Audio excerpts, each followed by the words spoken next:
ಈ ವಿಡಿಯೋ ನೋಡಿ. ಕಾಲಗತಿ ಮುಚ್ಚವು ಕರಿಬಿಡಿತ ಉತ್ತಮ ಯಾರಿರಿಂದ ಕಾಯಿ ಮೇಲೆ ಕೈಲೆಲ್ಲ ಉತ್ತಮ ಈಗ ಈ ವಿಡಿಯೋ ನೋಡಿ. ಮುಂಚೆ ಟಾಟಾ ಕಾರನ್ನ ಸೂಪರ್ ಕಾರು ಅನ್ನೋ ರೀತಿ ಮೆರೆಸ್ತಾ ಇದ್ದ ಜನ ನವೆಂಬರ್ 26ರ ನಂತರ ಡ್ರೋನ್ ಪ್ರತಾಪ್ ರೇಂಜ್ಗೆ ಎರ್ರಾಬಿರಿ ಟ್ರೋಲ್ ಮಾಡೋಕ್ಕೆ ಶುರು ಮಾಡಿದ್ದಾರೆ. ಯಾಕೆ ಅಂತ ನೀವು ತಿಳ್ಕೋಬೇಕಾ? ಪೂರ್ತಿ ವಿಡಿಯೋ ನೋಡಿ, ನಿಮಗೆ ಗೊತ್ತಾಗುತ್ತೆ. ನವೆಂಬರ್ 26ರಂದು ನಮಗೆಲ್ಲ ಮಾಮೂಲಿ ದಿನ, ಆದರೆ ಟಾಟಾ ಕಂಪನಿಗೆ ಮಾತ್ರ ಕರಾಳ ದಿನ ಅಂತಲೇ ಹೇಳಬೇಕು. ಯಾಕಂದರೆ ಮಹೇಂದ್ರ ಕಂಪನಿ ಬಿಡುಗಡೆ ಮಾಡಿದ ಹೊಸ BE6e ಮತ್ತು XEV9e ಮಾಡೆಲ್ ಎಲೆಕ್ಟ್ರಿಕ್ ಕಾರುಗಳು ಟಾಟಾ ಕಂಪನಿಯ ಎಲ್ಲ ಎಲೆಕ್ಟ್ರಿಕ್ ಕಾರುಗಳನ್ನು ಹಿಂದಿಕ್ಕಿ ಜನರ ಗಮನನ ಸೆಳೀತಾ ಇದೆ.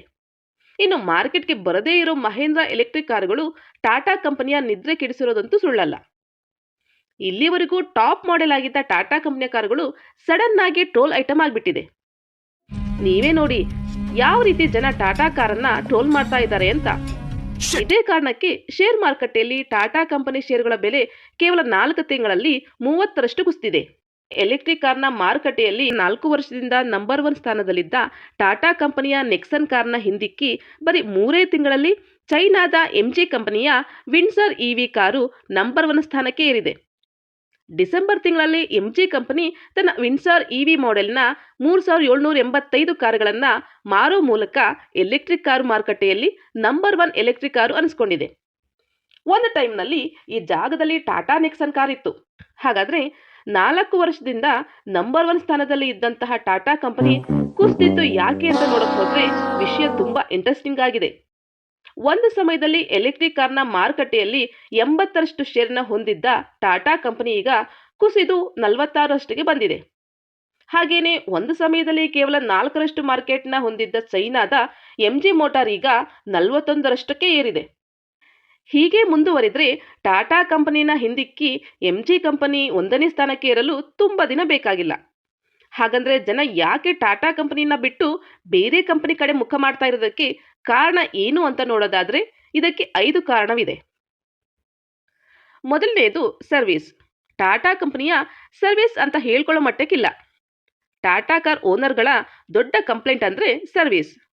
ಉದಾಹರಣೆಗೆ ನಾನೇ 6 ವರ್ಷದಿಂದ ಟಾಟಾ ಕಾರನ್ನ ಓಡಿಸ್ತಿದ್ದೀನಿ. ನಾನು ಮತ್ತು ನನ್ನ ಫ್ರೆಂಡ್ ಒಟ್ಟಿಗೆ 2019ರಲ್ಲಿ ಕಾರ್ ತಗೊಂಡಿದ್ದು. ನಾನು ಟಾಟಾ ಟಿಯಾಗೋ ತಗೊಂಡೆ, ನನ್ನ ಫ್ರೆಂಡ್ ಮಾರುತಿ ಡಿಸೈರ್ ತಗೊಂಡ. ಆದರೆ ಎರಡೂ ಕಡೆ ನನ್ನ ನಂಬರ್ ಕೊಟ್ಟಿದ್ದೆ. ನನಗೆ ಮೊದಲ ವರ್ಷದಲ್ಲಿ 2 ಸಲ ಅಷ್ಟೇ ಟಾಟಾ ಸರ್ವಿಸ್ ಸೆಂಟರ್ನಿಂದ ಕಾಲ್ ಬಂದಿದ್ದು. ಆಮೇಲೆ ಇವತ್ತಿನವರೆಗೂ ನನಗೆ ಕಾಲ್ ಬಂದಿಲ್ಲ. ಕಾರು ಚೆನ್ನಾಗಿದೆಯಾ, ಏನಾದರೂ ಪ್ರಾಬ್ಲಮ್ ಇದೆಯಾ, ಸರ್ವಿಸ್ ಮಾಡಿಸ್ಬೇಕಾ, ಏನಾದರೂ ಫೀಡ್ಬ್ಯಾಕ್ ಇದೆಯಾ, ಏನು ಕೇಳಲ್ಲ. ಅದೇ ಮಾರುತಿ ಕಂಪನಿಯವರು ಹಾಗಲ್ಲ.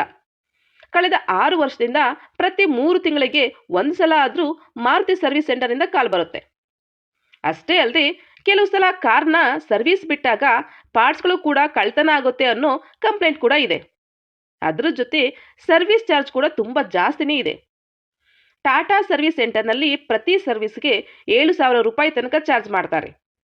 ಅದೇ ನಾನು ಆಚೆ ಸರ್ವಿಸ್ ಬಿಟ್ಟರೆ 2,500ರಿಂದ 3,000 ರೂಪಾಯಿನಲ್ಲಿ ಮುಗಿಯುತ್ತೆ. ಎಲ್ಲ ಸಾಮಾನು ಒಳಗೆ ತಗೊಂಡು ಚೆನ್ನಾಗಿ ಮುಂಡಾಯಿಸಿದಿರಾ? Very good. Steering, wheel box, clutch, difference wheel, etcetera etcetera etcetera 10,000.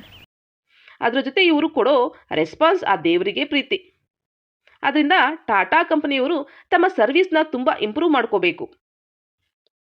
ಎರಡನೇದು ಲಾಂಗ್ ಟರ್ಮ್ ರಿಲೇಬಿಲಿಟಿ ಇಲ್ಲದಿರೋದು. ನಾನು ಕಳೆದ 6 ವರ್ಷದಿಂದ ಟಾಟಾ ಕಂಪನಿಯ ಕಾರ್ನ ಓಡಿಸ್ತಾ ಇದ್ದೀನಿ. ಮುಂಚೆ ಇದ್ದ ಕಂಫರ್ಟ್ ಈಗಿಲ್ಲ. ಮುಂಚೆ ಅಷ್ಟು ಸ್ಮೂತಾಗಿ ಈಗ ಇಂಜಿನ್ ವರ್ಕ್ ಮಾಡಲ್ಲ. ಇತ್ತೀಚೆಗೆ ಯಾಕೋ ಗಾಡಿ ಓಡಿಸಬೇಕಾದ್ರೆ ಒಂಥರ ಸಂಕಟ. ಅದೇ ಟೊಯೋಟಾ ಇನೋವಾ ಕಾರ್ನ ತಗೊಂಡ್ರೆ ಮುಂಚೆ ಏನು ಕಂಫರ್ಟ್ ಇತ್ತೋ ಅದೇ ಕಂಫರ್ಟ್ 10 ಲಕ್ಷ ಕಿಲೋಮೀಟರ್ ಓಡಿಸಿದ ಮೇಲೂ ಕೂಡ ಇರುತ್ತೆ. ಅಷ್ಟೇ ಅಲ್ಲದೆ ಟಾಟಾ ಕಂಪನಿಯ 3 ಸಿಲಿಂಡರ್ ಇಂಜಿನ್ಗಳು ತುಂಬ ವಿಬ್ರೇಷನ್ ಮಾಡುತ್ತೆ. ರಿಲೇಬಿಲಿಟಿ ವಿಷಯದಲ್ಲಿ ಟಾಟಾ ಕಂಪನಿಯ ಕಾರುಗಳು ತುಂಬ ಕಳಪೆಯಾಗಿವೆ.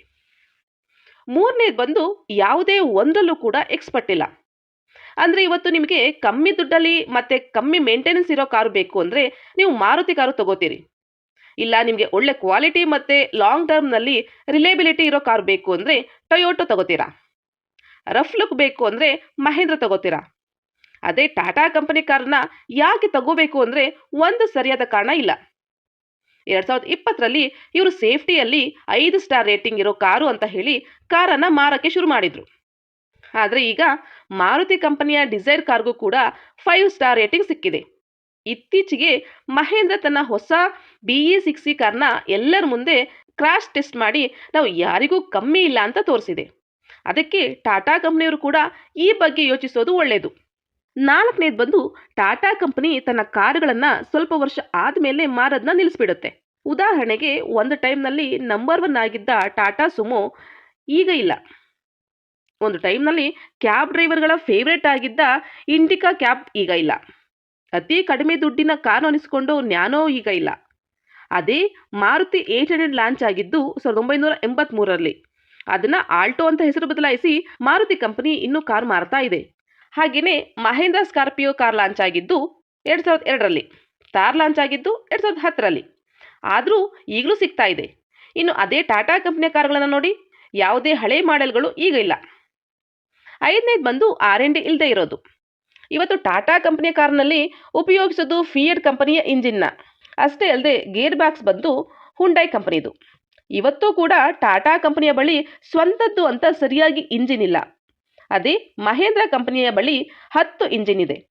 ಅಷ್ಟೇ ಅಲ್ಲದೆ ಟಾಟಾ ಕಂಪನಿಯ ಕಾರುಗಳಲ್ಲಿ ಉಪಯೋಗಿಸೋ ಫ್ರೇಮ್ ಮತ್ತು ಮ್ಯೂಸಿಕ್ ಸಿಸ್ಟಮ್ನ JLR ಕಂಪನಿಯಿಂದ ಪಡೆದಿದೆ.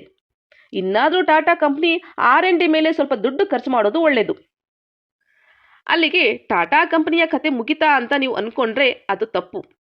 ಯಾಕಂದರೆ ಕಳೆದ 40 ವರ್ಷಗಳಿಂದ ನಂಬರ್ 1 ಸ್ಥಾನದಲ್ಲಿದ್ದ ಮಾರುತಿ ಕಂಪನಿಯ ಕಾರುಗಳನ್ನು ಹಿಂದಿಕ್ಕಿ ಟಾಟಾ ಕಂಪನಿಯ ಪಂಚ್ ಕಾರು 2024ರಲ್ಲಿ ಅತಿ ಹೆಚ್ಚು ಮಾರಾಟವಾದ ನಂಬರ್ 1 ಕಾರಾಗಿದೆ. 2024ರಲ್ಲಿ ಬರೋಬ್ಬರಿ 2,02,030 ಕಾರುಗಳು ಮಾರಾಟ ಆಗೋ ಮೂಲಕ ಟಾಟಾ ಪಂಚ್ ನಂಬರ್ 1 ಸ್ಥಾನಕ್ಕೆ ಏರಿದೆ. ಕಳೆದ 40 ವರ್ಷಗಳಲ್ಲಿ ಯಾವ ಕಂಪನಿಯೂ ಮಾಡದ ಸಾಧನೆಯನ್ನ ಟಾಟಾ ಕಂಪನಿ ಮಾಡಿದೆ. ಕೊನೆ ಮಾತು, ಸರಿಯಾಗಿ ಯೋಚನೆ ಮಾಡಿ ಕಾರು ತಗೊಳ್ಳಿ. ಯಾಕೆಂದರೆ ಜೀವನದಲ್ಲಿ ಒಮ್ಮೆ ಮಾತ್ರ ಕಾರು ತಗೊಳ್ಳೋದು. ಅಷ್ಟೇ.